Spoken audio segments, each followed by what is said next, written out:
Hello there. Welcome to today's episode of Find Your Voice. My name is Joe Crammond. I'm the host of the show. And today we have a very special guest on, Damian Andrews. Hi, Damian. How are you? Pleasure. I'm very well, and a pleasure to be here. Thank you very much for having me on your show. It's an honor. Great. No problem at all. So, Damian, introduce yourself and what you do briefly to our audience. Yeah, g'day. I'm Damian. G'day, because I'm from Australia. So I'm going to say Australia, and welcome to a pleasure to be here with you. No, I'll stop that silly accent. My name's Damian Andrews. I work in a variety of different roles. I have a consultancy firm that helps large businesses improve their profits, efficiency, and better employee relations. I also am the CEO of a radio station as well, and I work with a number of different groups and philanthropic groups, sorry. English is my second language. I don't have a first one, if I'm going to put it that way. But I work with a number of organizations. I'm helping one organization. They help women recover from family violence, teach them about financial knowledge. And we're bringing that program in Australia. It's running in Brisbane in the Gold Coast. I'm actually bringing that down to Victoria to run here. And I also have my own foundation, share.care, which is SHAIR, Strong, Healthy and Inspiring Relationships.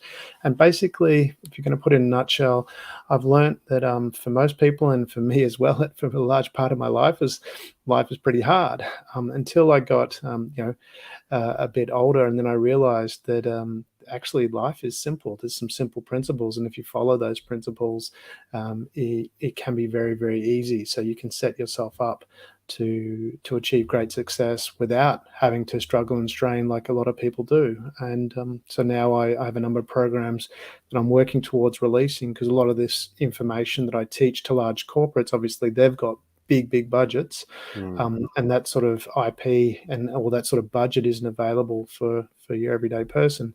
And so I'm converting a lot of that IP that I've developed into packages that can be more affordable to people. And we've actually got an update coming to my website in April, which will be releasing some of that information so that you can actually make your life easy. That sounds wonderful. That's really valuable stuff. It's sounds like you're a busy guy, Damian. Wow. It's well, what we're going to do is go through a few quick fire questions. Yeah. And see how we get on with that. The first question is, what does it say on your business card? If you put all that on a business card, it's going to be a big one. So I'd imagine you can summarize, what does it sort of say? What's your key sort of title on the business card? Yeah, I was told by some people, some very successful people, that important people don't carry business cards, and I took that to heart. So I don't have a business card, but if you search my name, I'm all over the front page of any search engine. I'm actually every link on the front page of Google. I haven't looked beyond the first page. So yeah, I don't have a business card, but if you want to find me, and when people ask me, "Oh, how do I contact you?" I just say, "Search Damian Andrews." You won't. It's pretty hard to miss me. Yeah, that's a pretty good leverage. That's the top of Google on your name. That's good, because Damian Andrews, there must be quite a few Damian Andrews out there. But yeah, that's really good, really interesting. So, Yeah. okay, so why on paper should you have never been successful? Why on paper? Because I'm actually the descendant of some war refugees.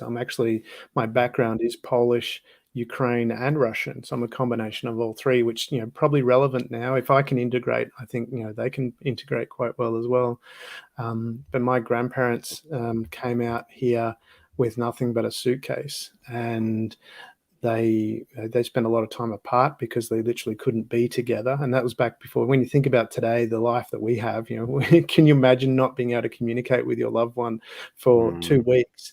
I mean, my grandfather worked 8 hours away, so it wasn't like he could go home every night, and even on weekends, because they had no money, he was saving money to buy some land to build a house. And he's the way of communicating in between. He saw his wife and my dad and his sister, my auntie, every 6 weeks, and their communication was write a letter. The letter takes a week to get there, and then another week to get a response. That was their communication. And my granddad built a 2-room house dirt floor, wood stove, and that's when my dad and his sister and my grandmother moved down, and they lived together. So looking at that background, really, it was quite. I mean, and I grew up in a small country town, didn't have a lot available to me. I really didn't know what I wanted to do with my life, and my first part of my life was probably avoiding things. I didn't want to be at school. My dad said that I wasn't allowed to leave school unless I had a job. 2 weeks later, the army recruitment people came around, and so I said, "Oh, great! I'll sign up because that gets me out of school." And then I'm in the army after about 2-3 weeks, and I'm going, this running around the bush. Australia only has one bush. You know, we don't have a forest. We just have one bush. Yeah. So 2 weeks running around the bush, I'm going, I really don't want to be doing this either. So when you look at all those things I was trying to avoid, it probably, that would be a number of reasons why. If you looked at that on paper and my background and some of the stupid stuff that I've done, I shouldn't be doing the stuff that I'm doing. If you were to look at it that way. No, that's fair enough. Well, going to the schooling and your sort of childhood side of things. So, if we ask 10 of your old schoolmates, what would they have described you? How would they have described you back then?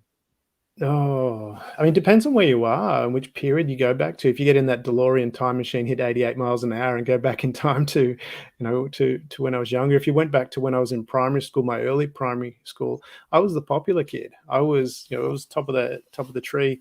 Had lots of friends, got along well with everyone, had a great time. And then I stayed I moved school for a term. And then when I came back at grade 6, I was no longer popular. I was at the bottom of the tree. So it depends on where you choose from. But I think if you were to ask them, how I would have described me, it would have been probably kind, thoughtful, sometimes a bit of a dick. I would do some stupid stuff and a bit silly, bit gregarious and out there and do some silly things. But genuinely, if people looked, they'd go, he really cares about others and wants to take care of them. That's been a theme all through my life.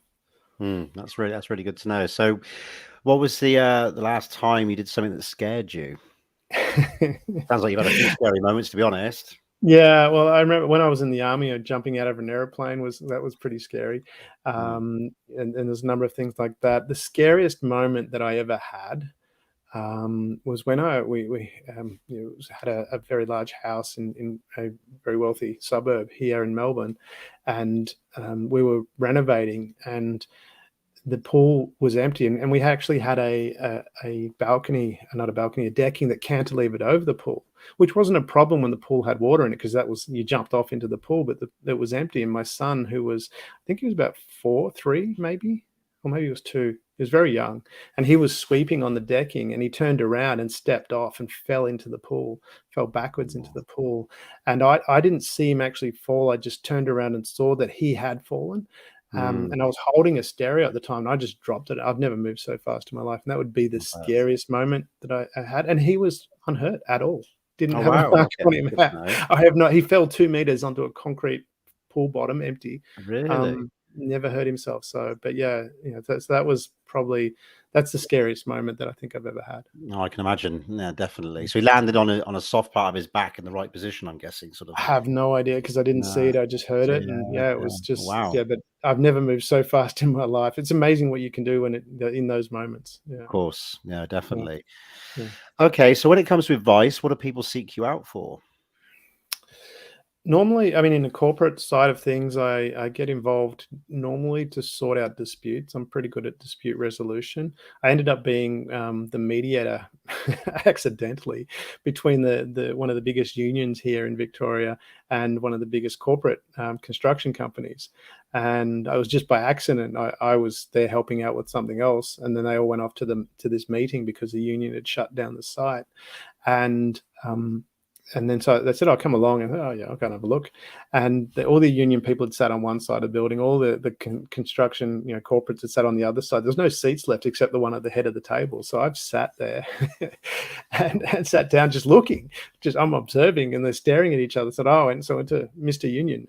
Can you tell me?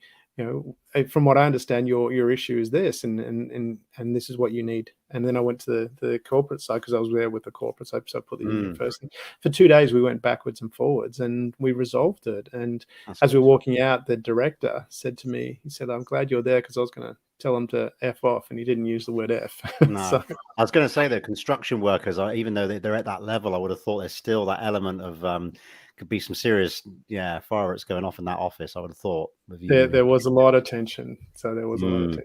Yeah. So I mean, been very good at working with people under stress.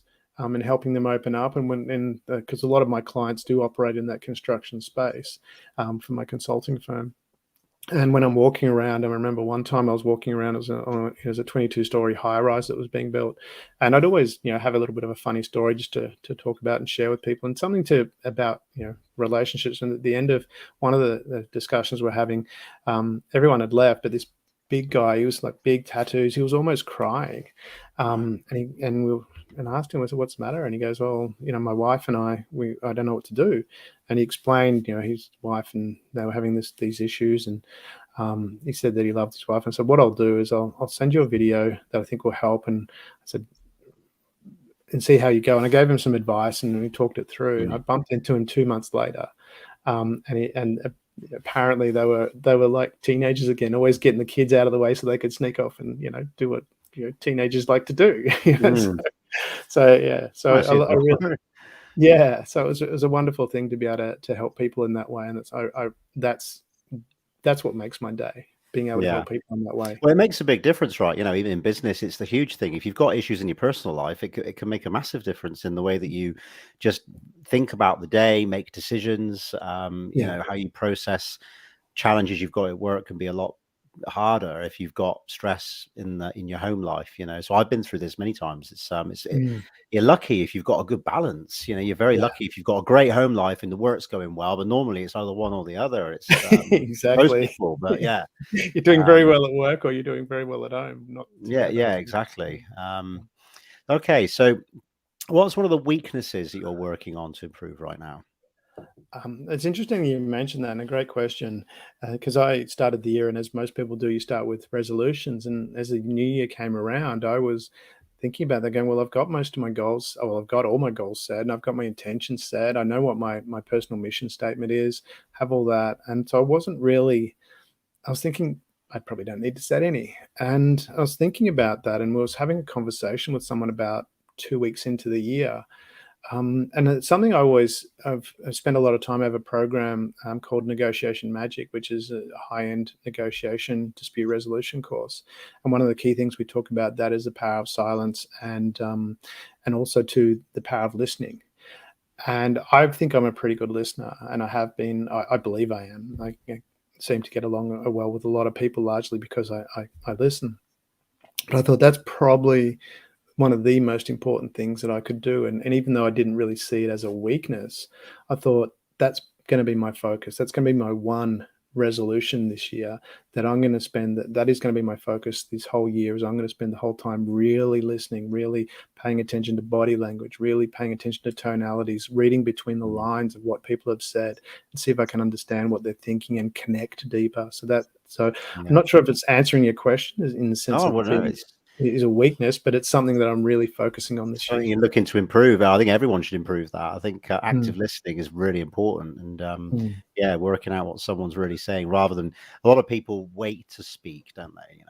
They sort of listen. They say, "Oh, I hear you," but really, it's kind of like, they're just waiting to have their say. And that's really valuable thing you've just said there. So, as your 20-year-old self was watching you on the show, what would you advise them? Yeah, that's an interesting story. I remember when I was a kid, I worked out how old I was going to be at the year 2000, which was I was going to be 28, so I'm a lot older than I look. And if I was going to, what would I advise my 20-year-old self? I think the thing that I learned too late in life, because I grew up with the parents that always told you to try and work things out, try and get along with everybody, that kind of thing. And I've learnt too late in life that no amount of skill fixes a poor partner choice. And that's both in personal and in business. And to really pay attention, that doesn't mean that, you hate the other person or whatever, but you're paying attention. This is that listening component, listening, going, are we going to get along well? Because once you're in that relationship, and it's difficult, certainly when things go awry, and anyone that's had a relationship that's broken up, certainly if they were married, they understand that difficulty. Whereas looking closely, and I look at, for example, a number of my friends are in long-term, very happy marriages, and all of them talked about, when I asked them about what they were looking for, and they were focused on, the right character in the person, that they aligned with what they want, what they knew what they wanted, and the person they were going to get married to, and did marry, aligned with that. Even they didn't do the same thing. There's a lot of people, and it's male or female, that they're very career focused, and they've married someone who is more of a homemaker because it gives them that nice balance. But it would be, just no amount of skill fixes a poor partner choice. Be very careful about the relationships you get into. So that doesn't mean you hate the other person or are aggressive towards the other person. Just like you notice and go, oh, well, maybe I might want to be careful about this alignment here. We can disagree, and that's fine. But if I'm going to have a partnership, be it personal or business, we need to have an alignment that works in a harmonious way. Definitely. No, I agree. Wonderful advice. So what 3 words would you want written on your epitaph? Bit of a macabre question, but no, that's I get that, and we actually have it carved out. I actually have it's a 2-meter steel octagon fireplace that's made, and in it's carved our family values, which is honesty, excellence, and understanding. So I would say that would probably be it, because that's within my mission statement as well. My personal mission statement has honesty, excellence, and understanding. So that would be the 3 words. It's wonderful. Well, Damian, it's been absolutely it's been an inspirational conversation. I really appreciate your time, and look forward to. So if we want to check you out, what's your website called? Yeah, so you can check me out at damianandrews.com, or my foundation is share.care, which is SHA, so www.shair.care. They're the 2 places you can reach me, and there's a number of other businesses that are linked in there as well that I also own or operate in some way. So they're listed there. But searching Damian Andrews in any search engine, you'll find me. Wonderful. Great, Damian. Well, thanks very much for your time. And just to let the audience know, if you want to build your leadership thought profile online and do some podcast guesting, visit us at podcastguesting.pro, and we'll get in touch, and we can, good luck, Damian, with everything you're doing, and hopefully we'll speak again soon. Yeah, I'd love that very much. It's been a pleasure and honor having you, for me being on your show. Thank you for making the time for me.